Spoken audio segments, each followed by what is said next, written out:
Welcome back to my channel fine maths classes. So ഇന്നത്തെ ക്ലാസ്സിൽ നമ്മൾ പഠിക്കാൻ പോകുന്നത് സെക്കൻഡ് ചാപ്റ്റർ പോളിനോമിയൽസിലെ ക്വസ്റ്റ്യൻ ആണ്.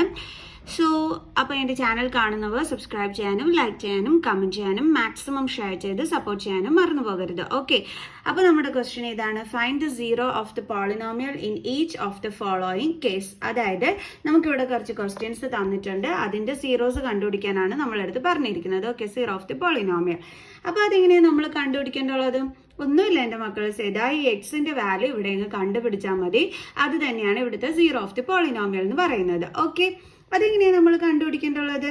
നമ്മുടെ x plus 5 is equal to നമ്മൾ എന്തെന്ന് പറഞ്ഞെടുക്കുക? 0. Okay, then x is equal to 0 plus 5നെ നമ്മൾ ഇങ്ങോട്ട് ട്രാൻസ്പോസ് ചെയ്യുമ്പോൾ എന്ത് കിട്ടും? -5. Then x is equal to എന്താണ് ആൻസർ? -5. അപ്പം നമ്മുടെ ഈ ഒരു കേസ്, ഈ ഒരു ക്വസ്റ്റ്യനിൽ സീറോ ഓഫ് ദി പോളിനോമിയൽ എന്ന് പറയുന്നത് എന്താണ്? -5. എന്തുകൊണ്ടാണ് -5നെ നമ്മൾ സീറോ ഓഫ് ദി പോളിനോമിയൽ എന്ന് പറയാൻ കാരണം? അതായത് നമ്മുടെ ക്വസ്റ്റ്യൻ എന്താണ്? X plus 5. ഈ എക്സിന്റെ പ്ലേസിൽ നമ്മൾ -5 ഇട്ട് കൊടുത്തു. ഓക്കെ, അപ്പോൾ നമ്മൾ ചെയ്യുമ്പോഴത്തേക്ക് നമുക്ക് എന്താ ആൻസർ കിട്ടുന്നത്? 0. നമ്മൾ നേരത്തെ പഠിച്ചിരുന്നു, എപ്പോഴാണ് നമ്മളൊരു വാല്യൂവിന് സീറോ ഓഫ് ദി പോളിനോമിയൽ എന്ന് പറയുന്നത്? നമ്മുടെ പോളിനോമിയലിനകത്തോട്ട് ആ വാല്യൂ സബ്സ്റ്റിറ്റ്യൂട്ട് ചെയ്യുമ്പോൾ ആൻസർ 0 കിട്ടുകയാണെങ്കിലാണ് നമ്മൾ അതിനെ സീറോ ഓഫ് ദി പോളിനോമിയൽ എന്ന് വിളിക്കുന്നത്, അല്ലേ? അപ്പോൾ ഇതേ ഇവിടെ നോക്കിക്കേ, അങ്ങനത്തെ സീറോ ഓഫ് ദി പോളിനോമിയൽ നമ്മളെടുത്ത് കണ്ടുപിടിക്കാൻ പറഞ്ഞു. ഇതേ നമ്മൾ കണ്ടുപിടിച്ചു, സബ്സ്റ്റിറ്റ്യൂട്ട് ചെയ്തപ്പോൾ നമുക്ക് ഇതേ 0യും കിട്ടുന്നുണ്ട്. ഓക്കെ, ഇപ്പം മനസ്സിലായോ എന്തുകൊണ്ടാണ് നമ്മൾ എക്സിന്റെ വാല്യൂവിനെ സീറോ ഓഫ് ദി പോളിനോമിയൽ എന്ന് പറയാൻ കാരണമെന്ന്? ക്ലിയർ? ഇനിയിപ്പോൾ ഡൗട്ടൊന്നും ഇല്ലല്ലോ? ഓക്കെ ആണല്ലോ? അപ്പോൾ നമ്മൾ എന്താണ് ഇപ്പോൾ കണ്ടുപിടിച്ചത്? ഈ ഒരു ക്വസ്റ്റ്യൻ്റെ zero of the polynomial. Clear? അടുത്ത question P of X is equal to x minus 5. So നമുക്ക് നമ്മുടെ question x minus 5 is equal to 0 എന്ന് എടുക്കാം.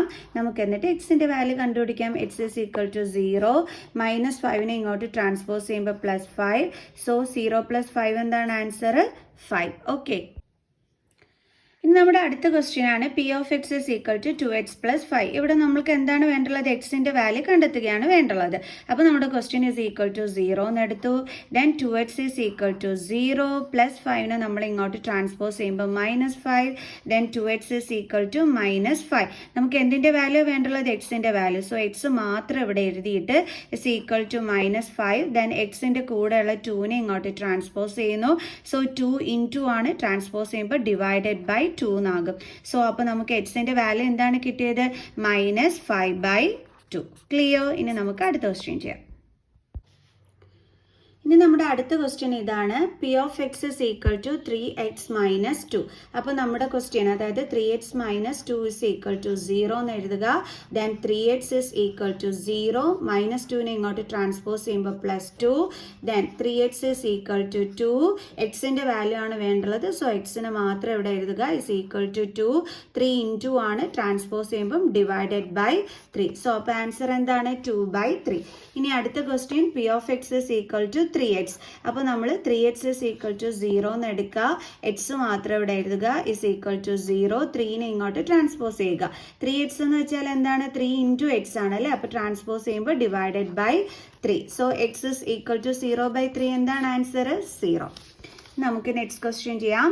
P of X is equal to ax where a is not equal to 0. ദേ ഇത് കിടക്കുന്ന കണ്ടെന്നും പറഞ്ഞാൽ ആരും കൺഫ്യൂഷൻ ആവണ്ട. a 0 വരത്തില്ല എന്ന് മാത്രമേ പറഞ്ഞിട്ടുള്ളൂ. അപ്പോൾ നമ്മൾ എന്താ ചെയ്യുക? ax ഇസ് ഈക്വൽ ടു 0 നേരത്തെ ചെയ്തതുപോലെ തന്നെ നമ്മൾ ഇവിടെയും ചെയ്യേണ്ടുള്ളത്. അപ്പോൾ എക്സ് ഇവിടെ എടുത്ത് എഴുതുക. ഇസ് ഈക്വൽ ടു 0, a × ആണ്, ട്രാൻസ്പോസ് ചെയ്യുമ്പോൾ divided by a. X is equal to 0/aയുടെ ആൻസർ എന്താണ്? 0. ഓക്കെ, ഇനി അടുത്ത question P of X is equal to cx + d where c is not equal to 0 and c and d are real numbers. ഇതിപ്പോൾ ഇങ്ങനെ കൊടുത്തിരിക്കുന്നു എന്നും പറഞ്ഞ് ഞാൻ പറഞ്ഞു, നിങ്ങൾ കൺഫ്യൂഷൻ ആവേണ്ടുള്ള കാര്യമില്ല. നമ്മൾ സാധാരണ എങ്ങനെയാണോ സീറോസ് കണ്ടുപിടിക്കുക അതേപോലെ തന്നെ ചെയ്താൽ മതി. അപ്പോൾ നമുക്ക് cx + d is equal to 0 എന്ന് എഴുതുക. ദെൻ എക്സ് ഉള്ള ടേം ഇവിടെ എടുത്ത് എഴുതിയിട്ട് അതിൻ്റെ കൂടെയുള്ള +dനെ നമ്മൾ എന്ത് ചെയ്യുക? ഇങ്ങോട്ട് ട്രാൻസ്പോസ് ചെയ്യുക. അപ്പോൾ ഇസ് ഈക്വൽ ടു 0 +d ഇപ്പുറം വരുമ്പോൾ -d. Then cx is equal to 0 - d എന്താണ്? -d. ഇനി എക്സ് മാത്രം ഇവിടെ എഴുതുക. Is equal to -d. c × ആണ്, ട്രാൻസ്പോസ് ചെയ്യുമ്പോൾ ഡിവൈഡഡ് ബൈ c. ഇത്രയേ ഉള്ളൂ സംഭവം. അപ്പോൾ എളുപ്പമുള്ള ക്വസ്റ്റ്യൻസ് ആയിരുന്നു. എല്ലാവർക്കും മനസ്സിലായി കാണുമെന്ന് വിചാരിക്കുന്നു. സോ ചാനൽ സബ്സ്ക്രൈബ് ചെയ്യാൻ ആരും മറന്നു പോകരുത്. സോ നെക്സ്റ്റ് ക്വസ്റ്റ്യനുമായിട്ട് കാണുന്നത് വരെ ബൈ.